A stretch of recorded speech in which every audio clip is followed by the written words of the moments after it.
You believe in simulation theory, right? Well, I don't know the gaming world. Okay. Okay, I will say that my granddaughter, who's 6, my son gave her a Nintendo Switch for her birthday, and she is all in. Yeah. So, and then I watched the two of them play. So even when my son played video games, like I watched Zelda. Yeah. And he was Link, and Yeah. he's moving through. So I've only watched people play games.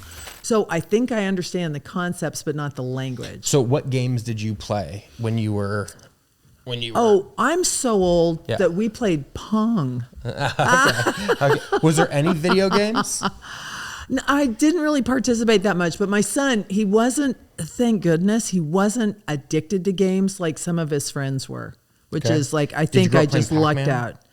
I know how to play Pac-Man. Okay. I never really had the fever for it. Max liked those, he did like those adventure games, like Zelda. Like Zelda. Yeah. And I did get really turned on to, the one, it was just Vegas and the Fallout. Oh, Fallout. Fallout. She's cool. Okay, now my niece has Fallout Boy tattooed on her calf. Okay, so she's this is way into it, and I've watched the game, and then I watched the series. So this is the perfect setup. First of all, yeah, Fallout so I is have amazing. a hint. Okay. Fallout is amazing. So this is what you're describing is what's called the law of accelerating returns. So you played a board game. Your next generation played Pac-Man. Yeah. Your kids played Zelda. The next generation's playing Fallout, and your grandkids, my kids now, play in virtual reality. And you give virtual reality another 10 years, another 20 years, it's going to be indistinguishable from reality. Right? Mm-hmm. So now play this 500 years in the future, 300 years. It could be that we end up in a virtual world indistinguishable from reality.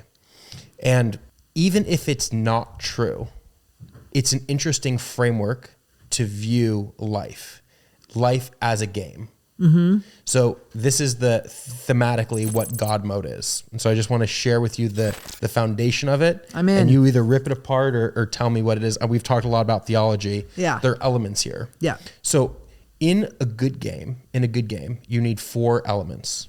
First of all, you need a compelling story. You need to know why you're playing the game. A hero's journey? Hero's journey, right? Okay. You don't want to play the game, the penny pincher, the factory, or the family business, some weird mafia game. You want to play some kind of the comeback kid game, right? Or Zelda. Right? Never-ending world. adventure. Yeah. The second piece is that you want to have characters that are evolutionary driven characters. Okay. We're going to come back to that point. It's very important. That they develop. The third is that you have to have game mechanics, rules of how the game functions. And then the fourth is that you have to have a scoreboard, some way to determine whether you can win or lose. Okay. So if you looked at life, this world, through the lens of you're a character in a game, you might think 3 things. Okay. If you're an NPC, you know what an NPC is? Non-performing character? Non-playing character. A sideliner. A sideliner. An NPC is somebody who we know in our lives that they're the store clerk.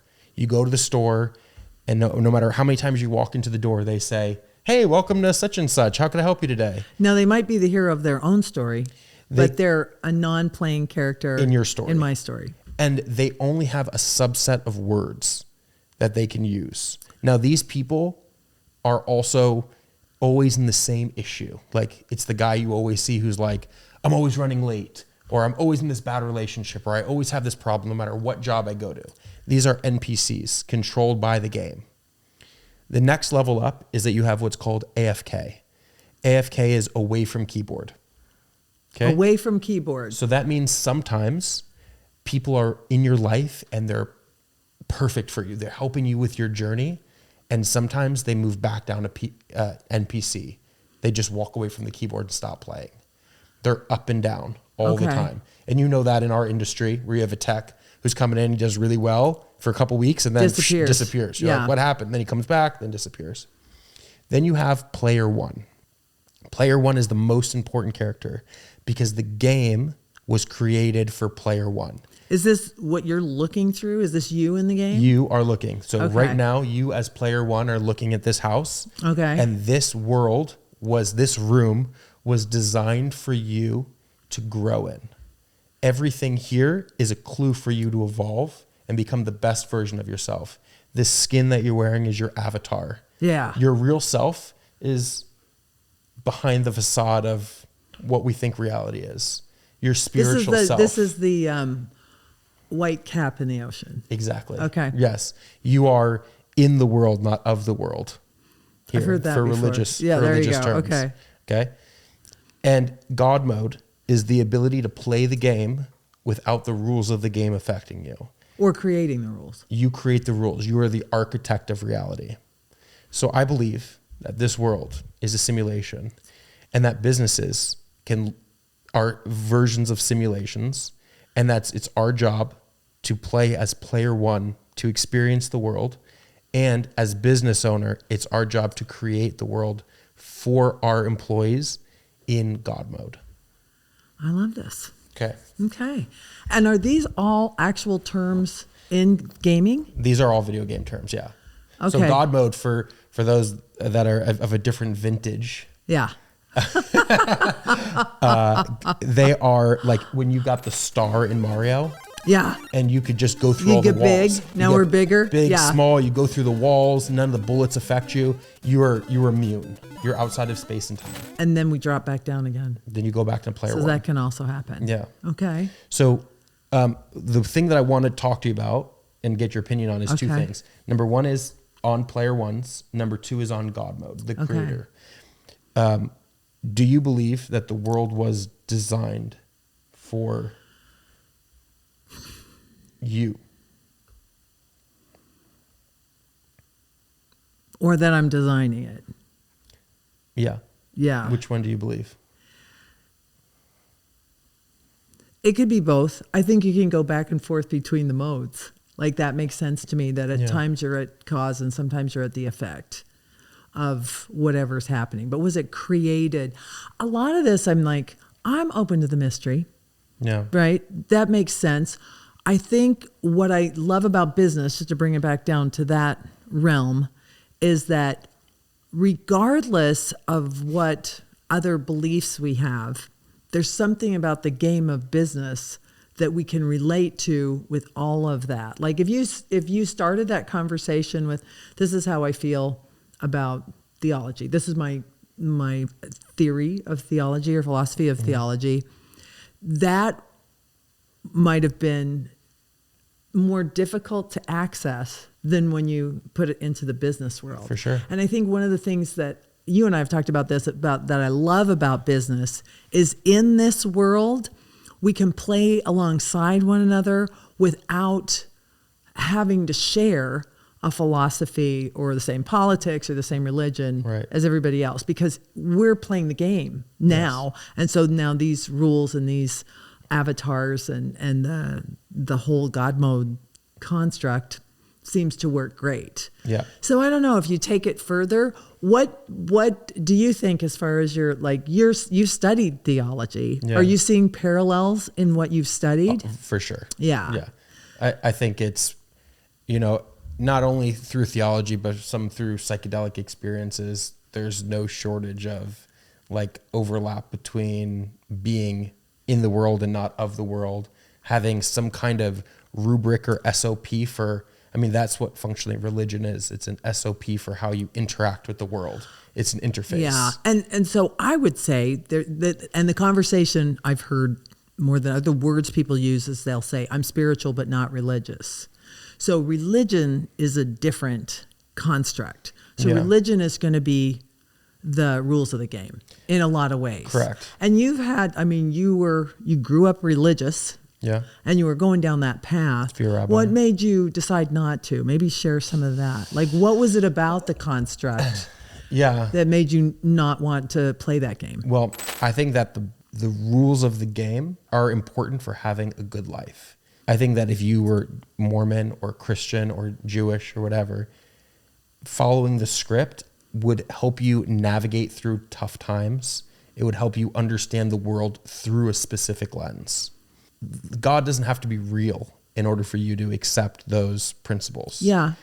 For example, you can believe a lie and have a good life. Yeah. Or be okay not knowing. Or be okay not knowing, Yeah. but thinking this is a good path. Yeah. So the truth is, I don't know how I feel about the finality about the specific religion, but I do believe that religion is a good roadmap to view life.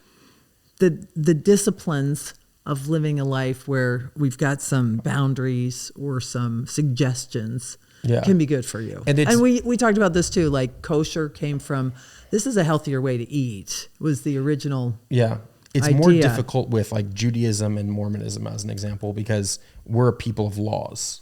Whether or not you believe is kind of irrelevant to actually the law, that you have to do it no matter, regardless. Christianity a little bit obfuscates that. Well, there's a lot of variations. There's a lot of variations, but there's only one precondition, which is you have to believe in God, Jesus specifically. Yeah. And that's the path in. After that, whatever you do is relatively okay. It's not a disqualifier for not getting into heaven. Did you have a moment though where like you were going down a religious path? Yeah. Was there one moment, or did it just kind of build up for you that you know how these decided things you wanna happen. go? They're gradual, and then all of a sudden. Yeah. Do you want to share that? Not really. Okay. All right. There was no one moment of clarity where I was like, hey, maybe Noah's Ark isn't real, and maybe it's a good story to learn. But those things are, you just look into it. Maybe they found the ark on a hill. Maybe they didn't. Who knows? What's the point of the story is the better point. Having said that, this is the tie-in. If you experience life either as chaos, like just say you're a technician or a sales guy and you go into a house and you look at the house and you're like, this is completely random. You're kind of going in there like, it could be anything. But if you go in there and think this house was designed for me, because I'm going to go into this house and impact this person. And even if I don't get the sale, I'm going to learn something about myself or this other person. You go in with a different mindset for how you would interact with that thing. You're able to clue find differently. Chaos is not no pattern. Chaos is a complicated pattern. Weather is a chaotic pattern. So even that is a mindset in terms of, I could say, I'm going to look for the identifiable patterns within a very complex system. Yeah. Right?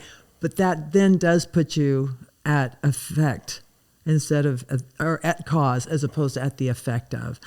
I think if I were to describe my religious or my spiritual beliefs is that if I default to love, like as soon as I'm starting to feel anxious or edgy or whatever, and I relapse on the regular. Yeah.